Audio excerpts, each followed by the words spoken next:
Class 7th Hindi lesson 3 जब मैंने पहली पुस्तक खरीदी।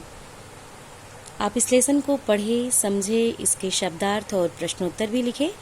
तो चलिए अब हम चलते हैं इसकी एक्सरसाइज की तरफ। तो देखिए, भाषा की बात।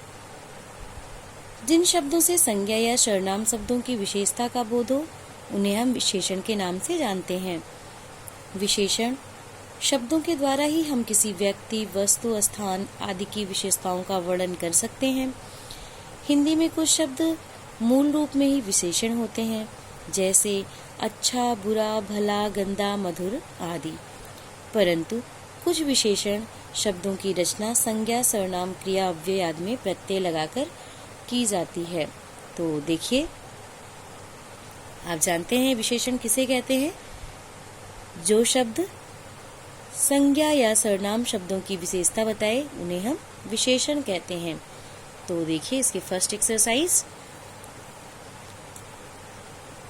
दिए गए संज्ञा, सर्वनाम, क्रिया, अव्यय शब्दों के उदाहरण के अनुसार विशेषण बनाइए।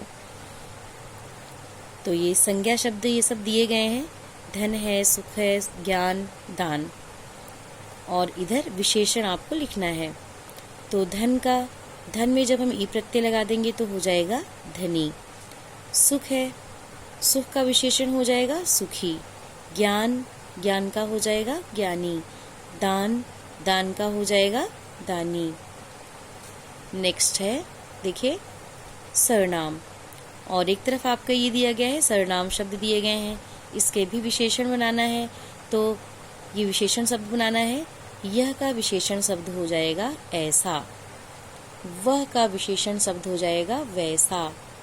कौन का विशेषण शब्द हो जाएगा कैसा। और जो का हो जाएगा जैसा। नेक्स्ट है, देखिए, सेकंड एक्सरसाइज। नीचे बनी तालिकाओं में दिए गए उदाहरणों के अनुसार रिक्त स्थानों की पूर्ति कीजिए। तो ये सब इसमें शब्द दिए गए हैं। समर्पण है, प्रशंसा है, गौरव है।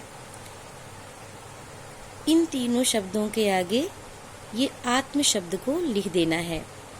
और जब ये आत्म शब्द लिख देंगे तो इससे एक नया शब्द बन जाएगा। देखिए, जैसे समर्पण में समर्पण के आगे जब ये आत्म लगा देंगे, आत्म शब्द को लगा देंगे तो एक नया शब्द बन जाएगा आत्मसमर्पण। इसका अर्थ भी बदल जाएगा। तो इसका अर्थ हो जाएगा अपने को दूसरे के हाथ सौंप देना। अपने को दूसरे के हाथ सौंप देना।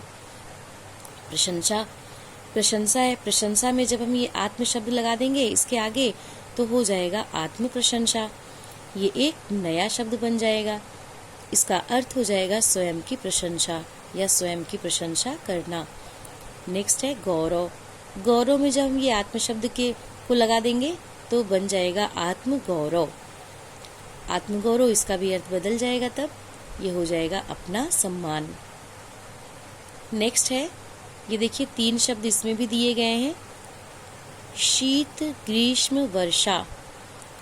अभी तक आप इसमें इन तीनों शब्दों के आगे लगा रहे थे और अब ये 3 शब्द दिए गए हैं, इसके बाद में लगाना है। तो देखिए, शीत में जब ये कालीन शब्द लग जाएगा, शीत शब्द में जब ये कालीन शब्द लग जाएगा तो एक नया शब्द बन जाएगा शीतकालीन। शीतकालीन का अर्थ हो जाएगा ठंड का समय।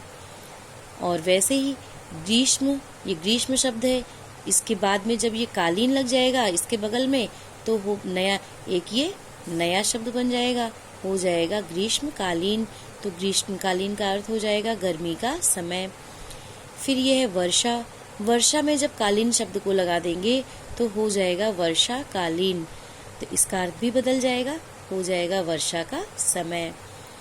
तो ये थी आपकी इस लेसन की एक्सरसाइज। और आपका आज का होमवर्क है, ये दोनों एक्सरसाइज को आप कॉपी में लिखेंगे और तैयार भी करेंगे। तो आज बस इतना ही, आगे कल। Thank you.